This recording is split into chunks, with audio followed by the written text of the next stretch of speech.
हे अम्बे रानी, जो हमारी वीडियो देख रहे हैं उनके घर में सदैव अपना स्थान बनाए रखना, उनकी झोली खुशियों से भर देना। जय माता दी। दोस्तों 2024 में इस बार मां दुर्गा पालकी पर सवार होकर पृथ्वी लोक पर पधार चुकी हैं।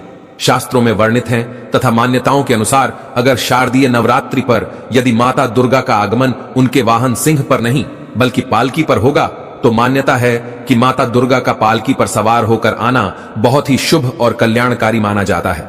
जीवन सुखमय हो जाता है, भक्ति का भरपूर लाभ भक्तजनों को मिलता है, दिल में सुकून मिलता है, माता वैष्णो भरपूर आशीर्वाद देती है। दोस्तों इस बार नवरात्रि पूरे 9 दिनों तक चलेंगे, यानी 9 दिनों तक नवरात्रि का पर्व मनाया जाएगा। माता वैष्णो की पूजा मां शेरावाली की विशेष रूप से पूजा आराधना की जाएगी। शारदीय नवरात्रि का महापर्व इस बार 2024 में 3 अक्टूबर दिन गुरुवार से शुरू होकर 11 अक्टूबर दिन शुक्रवार को समाप्त होंगे। दोस्तों चलिए अब जानते हैं नवरात्रि में कौन कौन सी सब्जी नहीं खाना चाहिए और कौन कौन सी सब्जी खाना चाहिए और कौन सा फल खाने से व्रत टूट जाता है। आइए जानते हैं नवरात्रि में क्या खाएं और क्या नहीं खाएं और क्या पीना चाहिए और कौन सा फल खाना विशेष और शुभकारी माना गया है। आज हम आपको विस्तार से बताएंगे, लेकिन आगे बढ़ने से पहले कमेंट बॉक्स में अपनी राशि जरूर डाल दीजिएगा। यदि हमारे पास आपकी राशि के अनुसार कोई उपाय होगा तो वह आकर हम आपके कमेंट के रिप्लाई में बता देंगे, ताकि आपको राशि के अनुसार फल प्राप्त हो। राशि के अनुसार किया गया कार्य बहुत ही शुभ माना जाता है। मैया वैष्णो रानी बहुत प्रसन्न होती है कमेंट में लिखे माता रानी आपका स्वागत है हमारे घर में, जय माता रानी एक लाइक जरूर करें। वैष्णो रानी के लिए एक लाइक तो बनता है। दोस्तों शास्त्रों के अनुसार बताए गए व्रत चाहे किसी भी प्रकार के क्यों ना हो, उनसे जुड़े नियमों का पालन करना अति आवश्यक माना जाता है, क्योंकि जो मन के मुताबिक किया जाए वह संघर्ष नहीं कहलाता। कहा जाता है कि मनोकामना को पूर्ण करने के लिए थोड़ा सा संघर्ष यानी कि तपस्या तो करनी ही पड़ती है। इसीलिए ऐसी मान्यता है कि व्रत को पूर्ण विधि विधान से किया जाना चाहिए, तब आपको व्रत का पूर्ण लाभ फल प्राप्त होता है। अति उत्तम और शीघ्र दीर्घायु वरदान प्राप्त होता है। आपकी सभी मनोकामनाएं शीघ्र मैया रानी पूर्ण करती हैं। ऐसे व्यक्ति को मरने के बाद माता रानी के चरणों में स्थान मिलता है। वह सदैव मां की सेवा करता है। ऐसा भक्त स्वर्ग लोक में जाता है। इसीलिए हर शास्त्र यही कहता है कि सच्चे दिल से अगर आपके मन में ईश्वर के प्रति श्रद्धा हो तो बिन पूजा पाठ के ही सारा फल मिल जाता है, और अगर मन में ईश्वर के प्रति शंका हो तो उस मनुष्य को कई जन्मों तक सुख नहीं मिलता, वह नरक में ही भटकता रहता है। भागवत गीता में भगवान श्री कृष्ण ने स्वयं कहा था, जो मनुष्य सच्चे हृदय से ईश्वर को पुकारता है तो उसका नाता उस शक्ति से जुड़ जाता है जिसे आपने सच्चे हृदय से पुकारा था। इसीलिए भगवान भी कहते हैं कि सच्चे हृदय से ही ईश्वर को पुकारो तो वह आपकी हर मनोकामनाओं को पूर्ण करते हैं। दोस्तों कई लोग ऐसे हैं जो भगवान के सामने घंटों पूजा पाठ करते हैं तथा रोते हैं, फिर भी भगवान उनकी कभी नहीं सुनता। दरअसल जब आप सच्चे मन से ईश्वर को पुकारते ही नहीं है तो भला वो आपकी पुकार कैसे सुनेंगे। दोस्तों ये तो थी वो बातें जो भक्त और भगवान के बीच की है। अब हम जानते हैं नवरात्रों के दौरान क्या नहीं खाना चाहिए और क्या नहीं पीना चाहिए और कौन सा फल खाने से व्रत संपूर्ण और सफल हो जाता है। दोस्तों हमारे चैनल को सब्सक्राइब जरूर करें और इस बेल आइकॉन को दबाना ना भूलें। तो आइए शुरू करते हैं। दोस्तों चाहे मर जाना भूल कर भी नवरात्रि के दिनों में पानी पूरी कभी मत खाना, क्योंकि इस दिन कभी कभी बीच में शुक्रवार पड़ जाता है और शुक्रवार को मां संतोषी का वार कहा जाता है। माता संतोषी खट्टी चीज खाने वाले व्यक्ति से हमेशा क्रोधित रहती है, नाराज रहती है, क्योंकि नवरात्रों में माता संतोषी जागृत अवस्था में हो जाती है। माता संतोषी की शक्ति नवरात्रों में कई करोड़ गुना बढ़ जाती है। नवरात्रों में जब शुक्रवार पड़ जाए तो इमली नहीं खाना चाहिए। माता संतोषी रुष्ट हो सकती है, आपको दंड दे सकती है। नींबू नहीं खाना चाहिए। वैसे तो नवरात्रि के व्रत में नींबू खा लेना चाहिए, पर अगर शुक्रवार हो तो माता संतोषी के क्रोध से बचने के लिए नींबू नहीं खाना है। इस दिन नींबू का त्याग करना चाहिए।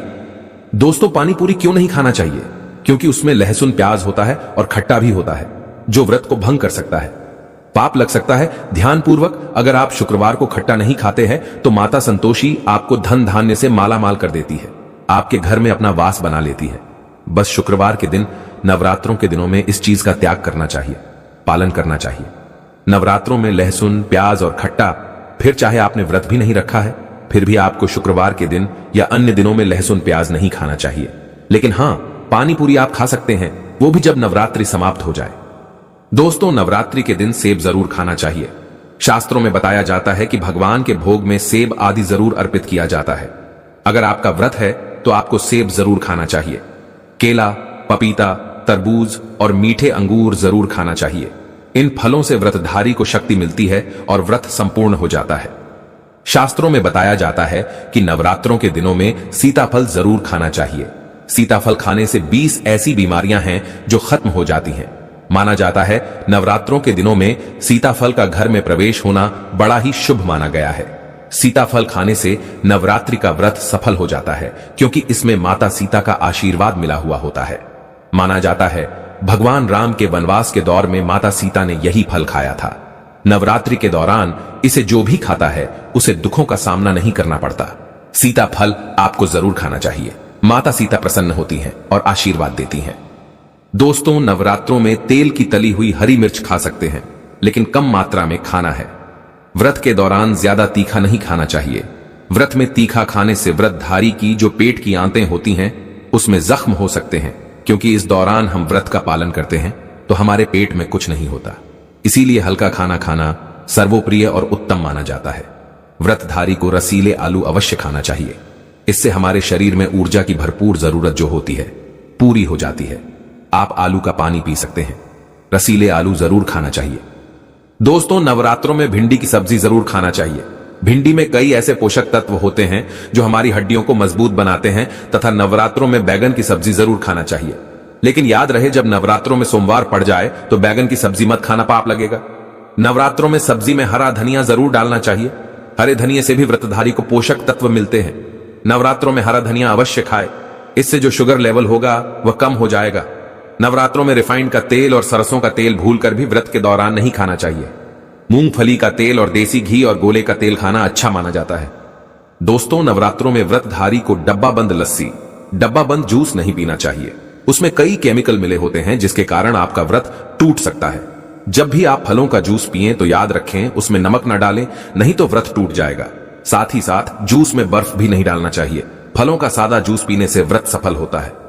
दोस्तों, नवरात्रि के दौरान सिंघाड़े का आटा या कुटू का आटा खाने से पहले यह देख ले कि आटा पुराना नहीं होना चाहिए, क्योंकि पुराने आटे में कीड़े वगैरह पड़ जाते हैं जिसके कारण आपका व्रत टूट सकता है, क्योंकि ये छोटे छोटे कीड़े हमें दिखाई नहीं देते और आपके मुंह तक पहुंच जाते हैं।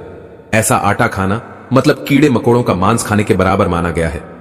दोस्तों, नवरात्रि के दौरान आप शाम के समय खाने में दही ले सकते हैं, आलू वगैरह खा सकते हैं, आलू के चिप्स खा सकते हैं, साबूदाने की टिकिया बनाकर खा सकते हैं, साबूदाने की खिचड़ी खा सकते हैं, आलू के पापड़ भी खा सकते हैं। कई सब्जियां तो ऐसी है जो नवरात्रि के दौरान भोजन में शामिल कर सकते हैं। इससे आपको एनर्जी मिलेगी और व्रत सफल हो जाएगा। नवरात्रि के दौरान आप दूध पी सकते हैं जो आपको ताकत देगा। चाय वगैरह भी पी सकते हैं, लेकिन याद रहे उसमें नमक ना डालें। चाय में नमक डालने से व्रत भी टूट जाएगा और हड्डियां भी गल जाती हैं। एक बात का ध्यान रहे, व्रतधारी को पेट भर खाना यानी गले तक भोजन नहीं करना चाहिए, नहीं तो व्रत रखने का कोई भी फायदा नहीं होगा। थोड़ा थोड़ा खा सकते हैं।